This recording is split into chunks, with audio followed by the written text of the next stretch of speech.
Have you ever wondered if there's a deeper reason behind sickness, anxiety, or emotional struggles so many teens and even adults are facing today? What if the root cause isn't just a physical or a mental, but actually more spiritual? Well, in today's episode, we're diving deep into the powerful connection between childhood trauma and long term illnesses. I'll share shocking statistics, personal stories, and a spiritual lens that most people will just completely overlook. You'll hear how trauma opens a door for demonic oppressions, how science is finally catching up to what many of us already knew, and how one simple act of unforgiveness can impact your physical health for decades. If you're a parent wondering how to help your teen heal, not just mentally but spiritually, you're not going to want to miss this. Get ready to be equipped with real practical tools that bring healing, hope, and spiritual breakthrough. Hello, my name is Coach Mel, and I've been doing this for over a decade. I've been helping people, and adults as well as teenagers, get set free from anxiety, from fear, from depression, and from panic attacks. Okay, so let's just dive in here, but not before I make my disclaimer. So I'm not a doctor, I am not a psychiatrist, I am not a therapist. All of my expertise comes from actual experience and learning what really works. Okay? So now we can continue to today's topic of what's the connection between trauma and illnesses. Okay. So, I'm sure most of you have actually heard of ACE, right? Which it stands for Adverse Childhood Experiences. ACE began in the late 1990s, and it explores the links between ACE and the health of a child in adulthood. And their findings were really wild, seriously. These are some of the statistics from the CDC, okay? Just how many kids under the age of 18 had some form of ACE. And then we'll explore how science has discovered how these traumas are indeed linked to because of unhealed trauma, sickness, and diseases. And I'll probably tell you a few stories too. So, when a child has trauma under the age of 17, like I said, it's called ACE. And these experiences of trauma can include abuse, neglect, witnessing violence either in a home or in a community, witnessing a family member maybe committing suicide. That's just to name a few. There's also, natural disasters, homelessness. We could go on and on. When things like this happen to a child, it literally disrupts their ability to feel safe, to feel stable, and they probably don't even know how to function with bonding and others. It really just depends on what type of trauma they may have been through, especially if it comes to sexual traumas. There can be, it really does disrupt I can say the word, disrupts the bonding with others. As I was doing my research on this, just for the statistics, and I was just I was blown away. More than half of American adults had said they experienced some adverse childhood experience in their life before the age of 18. Okay. Over half. That number was actually 64% of adults. That was crazy. And if that number isn't already high enough, 17% of that 64% said that they not only experienced one adverse childhood experience, but 4 or more. What? 4 or more? That's crazy. And according to the CDC, 3 in 4 high school students reported that they went through 1 or more adverse childhood experience. And 1 in 5 high school students reported that they experienced more than 4. That is a huge number of our children living with some kind of, trauma. I will link this link in the description for you guys to check it out. But this article says if someone who experienced 4 ACEs in their life, they are twice as likely to be a smoker, 7 times likely to be an alcoholic, and a whopping 400 more times to get emphysema, and 1,200 times more likely to attempt suicide. It said if a child had an ACE score of more than 6, it wipes out 20 years of their life. 20 years. That's, wow. Like, and then the article went on to say that 1.9 million cases of heart disease has been related to childhood trauma. And 21 million of those cases of depression linked back to trauma that happened as a child. That's crazy. We could literally, if just healing would give, if we were children that have trauma, they would get healed. I know that, psychiatrists, therapists, and all that stuff. I've known people that have went to, therapists for like 30 years and they're still in the same place they were 30 years ago, but they still paying therapist. Because sometimes it's just more spiritual than you're dealing with than you are, actual mental disorder. We'll talk a little bit more about that. Okay, so the untreated childhood trauma is actually silently killing our kids. I mean, literally. It's either killing our kids either through like suicides, or it's killing our kids through some kind of chronic disease or illness. Because, these demons, when they come in, they bring these sicknesses, they bring these diseases, because demons always come in when trauma happens. It always, because they want to come in when we are children. Because the devil knows that if he can get in when we are children, he can continue to grow the oppression upon that child as they get older, and it becomes worse. That's the reason why you see now scientists are linking these two together, and they may not be saying it's a spiritual thing, but it's what we have been saying, that not all mental illnesses are mental illnesses. So I want to tell you a quick story, okay? I remember this one lady that she had severe arthritis in her hands. I mean, they were really crooked, and you could tell by her face she was in a lot of pain. I was at a conference. This was at a conference I was attending. I think it was in Dallas, but it was more of a ministry type of conference, not a business or anything.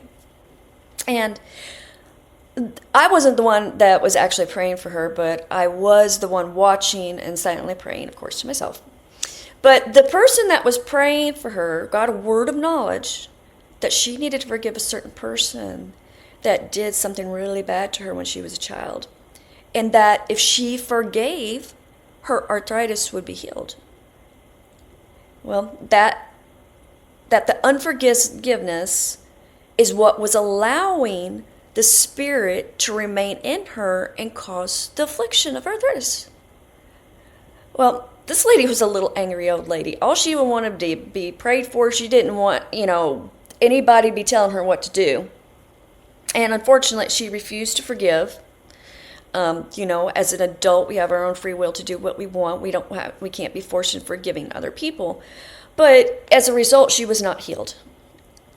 And that is just one example that we can see how even if someone sins against our bodies, like in the form of sexual abuse as a child, the devil comes in and afflicts us with diseases and painful arthritis, like with this example with that lady, because she didn't forgive her abuser. Another example, and this one really hits close to home, okay? This was about my father, and when he was a child, both of his parents ended up dying and leaving him as an orphan at age 13 years old. He felt abandoned, he was angry, he had all of these emotions that he didn't know how to deal with or process as a 13-year-old, So his family, what they should have done is gotten him some help to process the grief he was going through and all the emotions, but instead they used the term kids are resilient and they did nothing to help. Which, by the way, that word, I despise the word when anybody uses my child's resilient. That is a lie from the devil. No child is resistant to traumas. Nope. So my dad never processed that grief. He never processed that trauma. He buried it down deep, and he would let it out, in the form of drinking and things of that sort. But all that started when the trauma happened at the age of 13. He started smoking. He started drinking alcohol, and it formed into a lifelong addiction. And eventually that addiction killed him. He got emphysema. That demon of addiction killed him in a horrific way. Okay, emphysema is caused by a constricting spirit, which I'll talk more about different types of spirits in future episodes, but that is a constricting spirit, and literally it slowly suffocated him to death. He went into a coma and died. It was a very horrific death. But I have so many more stories of trauma that happened as a child that resulted as some kind of sickness or disease later on in life. Because I also work in ministry, so I see a lot of healings, I see a lot of miracles, I see a lot of supernatural things because I'm with a really big ministry as a part of their team. So I see a lot of things that are pretty awesome in the way God moves. But yeah, I've seen a lot of things. It's just something, but people don't think that they can be oppressed because, they have Jesus living in their heart, and they do. And people are like, well, how can a demons be in the same body as, Jesus? And it's simple. You got a soul, and every time a trauma happens, your soul becomes trauma. That trauma goes into the soul, and that's where the demon gets legal rights to the soul. Jesus lives in your heart, okay?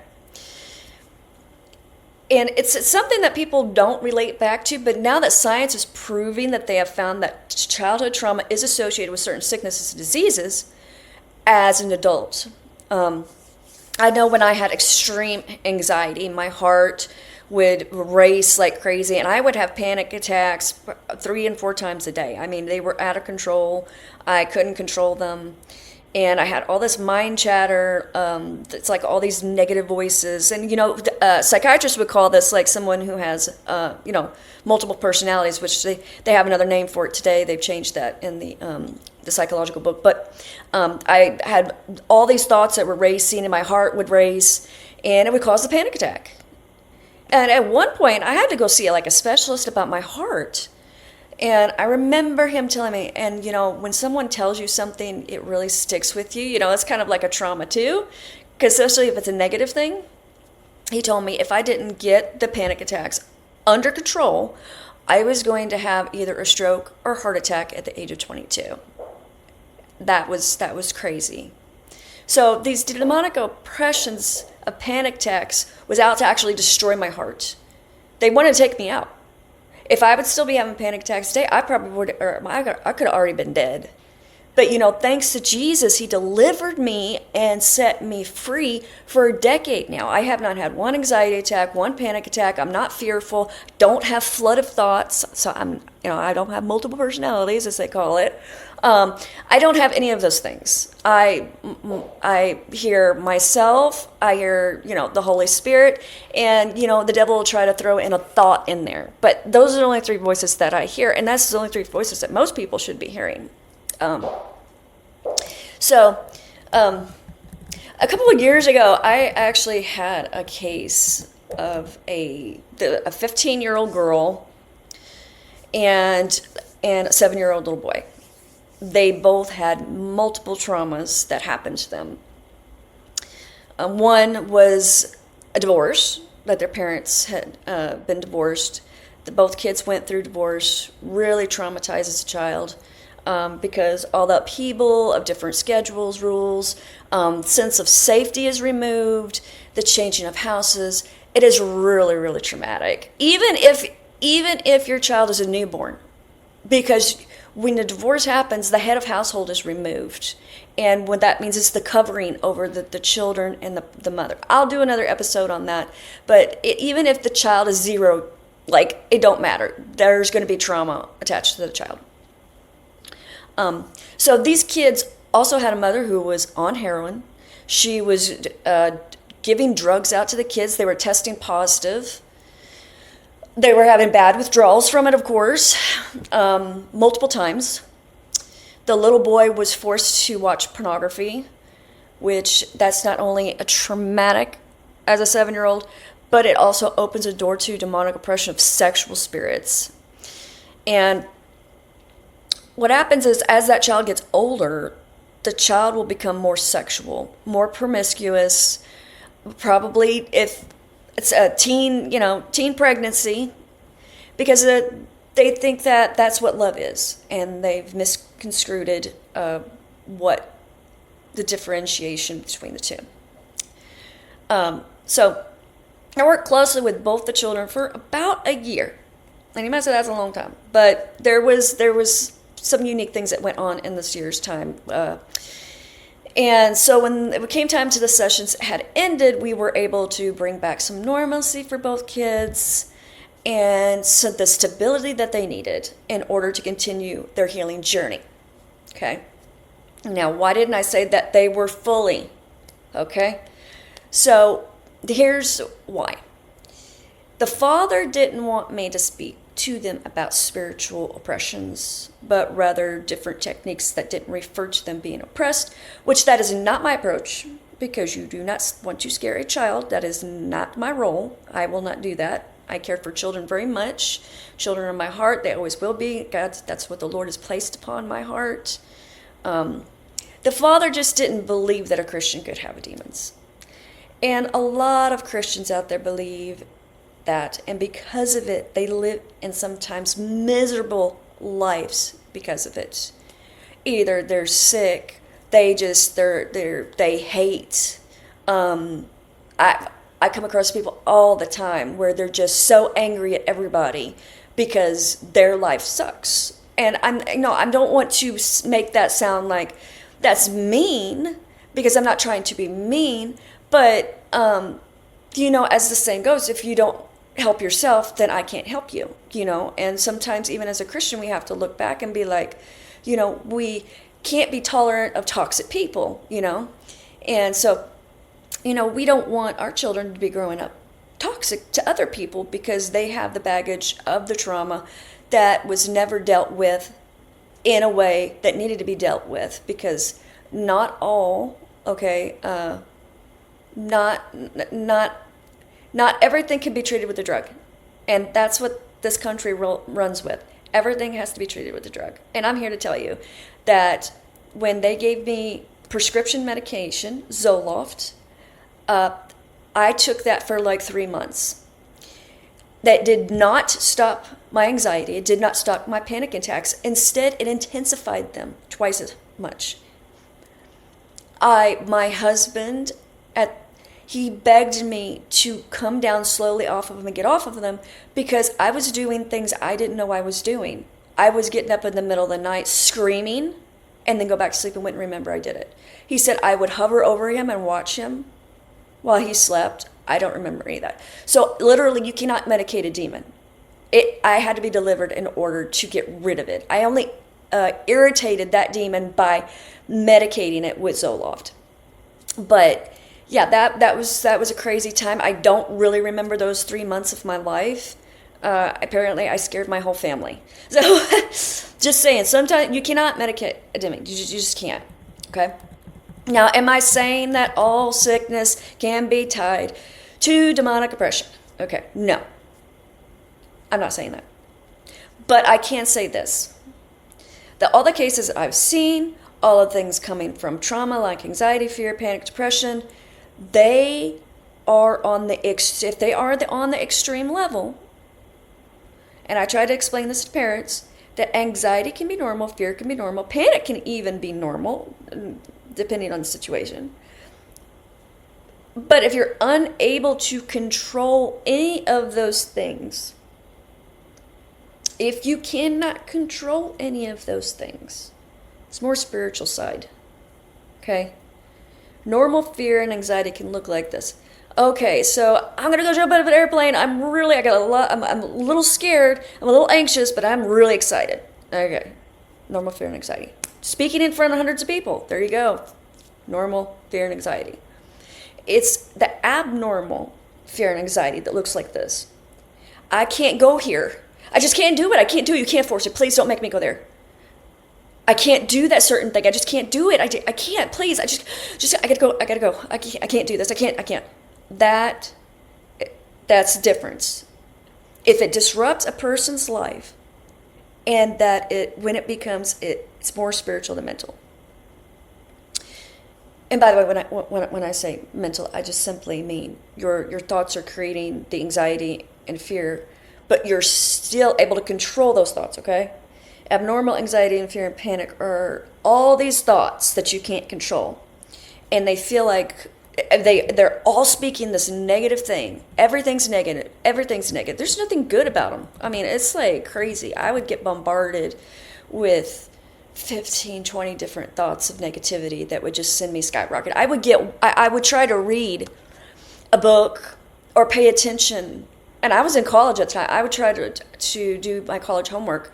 I could not focus. I would have to read some chapters over and over and over because the voices were louder than my thoughts could process what was on the pages.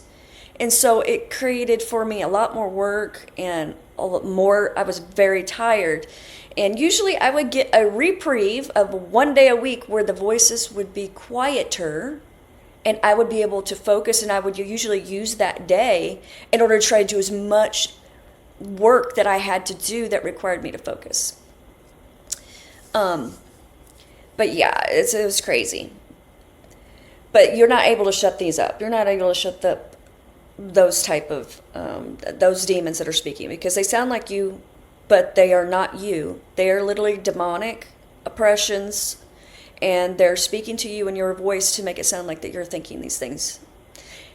But, so maybe you're listening to me right now and you're wondering, what can you do right now that can help your teen in a more spiritual sense? Okay, so what you can do right now is you need to take your relational authority back. What do I mean by that? What I mean is parents have authority over their children until they become an age of accountability. It varies in different religious sects, but I'll just say the age of 18. That's the way I look at it. So behind the scenes, when your child isn't home, you can get some olive oil, ask the Lord to bless it, and He will. Then I want you to anoint the pillows. I want you to anoint the room, anything they come in contact with.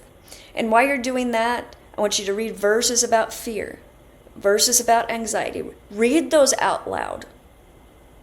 Then I want you to get a picture of your teen.